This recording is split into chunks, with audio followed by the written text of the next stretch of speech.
चाय पिला दो सायरा, सर दर्द से फटा जा रहा है, इमरान ने अपने सर को दबाते हुए कहा। सायरा, जो बच्चों को स्कूल भेजने के चक्कर में घन चक्कर बनी हुई थी, बुरी तरह से चौंक गई, क्योंकि वो सबसे पहले इमरान को ही नाश्ता कराती थी, उसके बाद बच्चों की तैयारी में जुट जाया करती थी। उसे हर बंग में इमरान को नाश्ता करवाना पसंद न था। यूं भी इमरान का हर रोज़ फरमाइशी नाश्ता अलग ही हुआ करता था, जिसके लिए वो फजर की नमाज की अदायगी के बाद सोने की बजाय घर के कामों में लग जाती थी। सबसे पहले उसका गुजर किचन से ही होता था। रात को सोने से कबल सारा बिखेरा समेटना उसकी पुख्ता आदत थी, इसलिए वो साफ़ सुथरे किचन में कदम रखती थी और नाश्ते की तैयारी में लग जाया करती थी। उसने जल्दी से इमरान को चाय का कप लाकर थमाया। सुनो, आज कलसूम आपा आ रही हैं, कुछ अच्छा सा सामान बना लेना, मैं बच्चों को स्कूल छोड़कर सामान लेता आऊँगा। इमरान ने हतमी अंदाज में चाय का कप लेते हुए कहा। तो वो उसे देखती रह गई। क्या आज आप ऑफिस नहीं जाएंगे? वो बड़ी हैरान हुई, क्योंकि इमरान कभी भी ऑफिस से छुट्टी नहीं करता था। मामूली खराबी तबीयत को तो वो खातर में ही नहीं लाता था। काम में उनको खूब दिल लगा था। हाँ, आज छुट्टी है, मैं तो छुट्टी करने के हक में ही नहीं था, लेकिन मेरी सालाना छुट्टियां बाकी हैं ना, इसलिए मुझे मजबूरन 2 दिन छुट्टी करना होगी, इमरान ने बेजारी से कहा। कासिम और हसन को तैयार करके उसने उसे स्कूल रवाना कर दिया, साथ ही लंच बॉक्सेस भी तैयार कर दिए थे।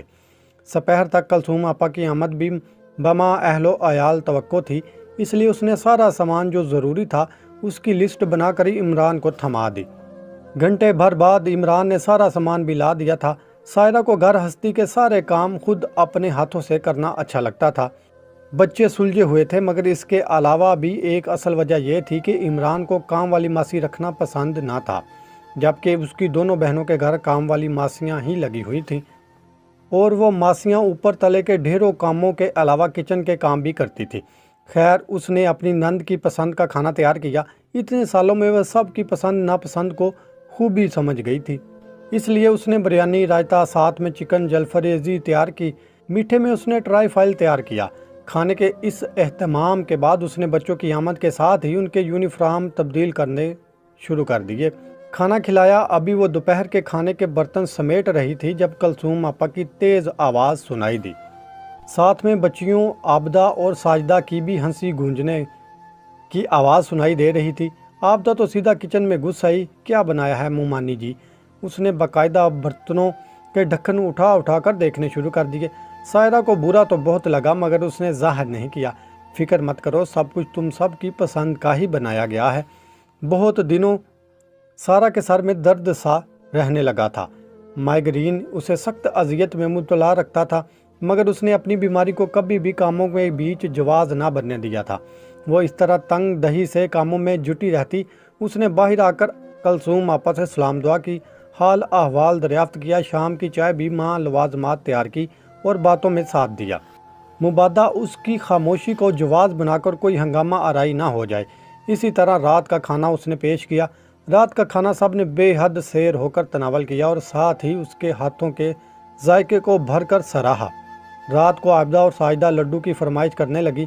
उसने उन सारे कामों के दौरान कासिम और हसन का होमवर्क तक नहीं करवाया था। होमवर्क तो दूर की बात थी, उसने तो डायरी तक चेक नहीं की थी। और अब उसने सोचा था सोने से पहले वो एक सरसरी निगाह उनकी डायरी पर डालकर उनका सारा काम करवा देगी, ताकि बच्चों को काम ना करने की वजह से डांट या सज़ा का सामना ना करना पड़े। अब ऐन उस वक्त लड्डू की फरमाइश कर दी गई थी। उसने गहरी सांस ली। आप सब लोग खेलो, मुझे बच्चों को होमवर्क करवाना है। साजिदा, जो कासिम का हाथ थामे बैठी थी, इस बात पर उसने मुंह बना लिया। ये क्या बात हुई? हम क्या यहाँ अकेले लड्डू खेलने आए हैं? सब अगर चले गए तो क्या खाक मज़ा आएगा? हम हराएंगे किसे? आबदा भी बोली, बेटा, बच्चों ने होमवर्क नहीं किया, अब तक उनका होमवर्क नहीं हुआ तो स्कूल में डांट पड़ेगी। उसकी इस तावील को कलसूम आपा ने जो तख्त पर इस्तराहत फरमा रही थी और सामने बैठे हुए इमरान से हर तरह के अमल के लिए बाज परस कर रही थी, मगर इसके साथ उनकी मुकम्मल हसायात इस तरफ भी लगी हुई थी कि किसी ऐसे ही नाजुक मौके की तलाश में थी। इसकी आदत थी वो किए किराए पर पानी फेरने में ताक करे। अरे भाई सायरा, कौन सा क़यामत आ जाएगी अगर बच्चे एक दिन स्कूल नहीं जाएंगे? हम जब भी आते हैं बच्चों की पढ़ाई का बहाना बनाकर तुम उनको हमसे दूर करने का जवाब तराशने लगती हो। मैं तो चुप रह जाती हूँ। बहरहाल ये बच्चियाँ हैं, ये किससे खेलेंगी? कलसूम आपा ने बड़ी मासूम सूरत बनाकर गहरी निगाह आखिर में अपने भाई की तरफ डाली थी, जो मलामती निगाहों से उस वक्त सायरा को देख रहा था।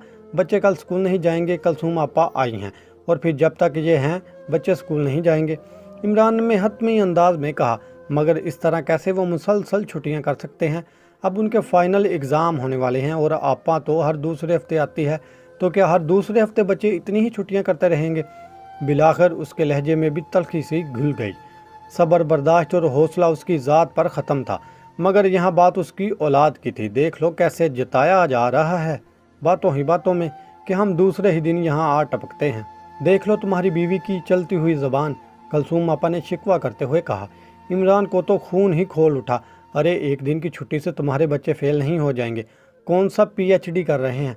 कह दिया सो कह दिया, कल बच्चे स्कूल नहीं जाएंगे और आपा से अभी माफ़ी मांगो। इमरान का लहजा तलख सा होने लगा और आंखें शोला उगल रही थी। मेरा मतलब वो नहीं था जो आप समझ रहे हैं। मैंने बच्चों की तालीम के हवाले से कहना चाहा था। अरे बीबी, अब हमें ना जतलाओ कि तुम बहुत पढ़ी लिखी हो, जाहल तो हम ही हैं। अब क्या हमें तुम्हारी आला तालीम के ताने भी सुनने को मिलेंगे? सायदा अपनी नंद से जीत नहीं सकती थी, इसलिए खामोशी में ही आफियत जानी। 2 दिन आपा और बच्चियां वहीं रहीं और उसने हर तरह की खिदमत की, मगर उसकी इस तरह की खतर में दर्द को वो अपना हक समझ कर वसूल किया करती थी। उनके जाने के बाद ज़िंदगी अपने मामूल पर आ गई। वही मामूल के मुताबिक सुबह शाम थी। एक सुबह उस इमरान को ऑफिस के लिए रवाना किया और घर के काम निपटा रही थी। अभी वो सोच ही रही थी कि खाने में क्या बनाएं कि इमरान जल्दी ऑफिस से घर आ गया। उसको यूं अचानक देखकर वो हैरान रह गई। कबल इसके कि वो उनकी इस कदर जल्द आमद की वजह दरियाफ्त करती उसका चेहरा देखकर हैरान रह गई थी। शायद बुखार की तपश से उसका सुर्ख चेहरा हो रहा था और तबीयत की नासाजी उसके चेहरे से ही आयां थी। वो फौरन ही जाकर बिस्तर पर लेट गया और आंखें मूंद ली। उसने आगे बढ़कर उसका माथा छुआ तो उसका अपना हाथ झुलसता हुआ महसूस हुआ। वो घबरा गई, जल्दी से कटोरी में पानी की पट्टियां लेकर आई और ठंडे पानी की पट्टियां करने लगी। आधे घंटे तक इमरान का बुखार नॉर्मल हो चुका था। इमरान ने ज़रा की ज़रा आंख खोलकर उसकी जानिब देखा। आप कुछ खाएंगे? मैं आपके लिए कुछ बना लाती हूँ। उसने तो अभी तक बच्चों के लिए दोपहर का खाना भी नहीं तैयार किया था। सतना हो चुका था कि किसी भी वक्त बच्चे वापस आ सकते हैं। उसने बच्चों के लिए जल्दी जल्दी फ्रेंच फ्राइज बना लिए और इमरान के सूप तैयार किया। इमरान के लिए सूप तैयार करने लगी। उसे महसूस हो रहा था कि बुखार की वजह से इमरान को नकाहसी महसूस हो रही होगी, क्योंकि सुबह भी इमरान ने फ़कत एक स्लाइस ही लिया था। उसने सूप बनाया और ट्रे में रख कर इमरान ने सूप पिया, मगर शाम तक उसे दोबारा बुखार चढ़ चुका था। बच्चे ऊंची आवाज़ में बातें करते खेल रहे थे जब इमरान ने चीख कर कहा, बाप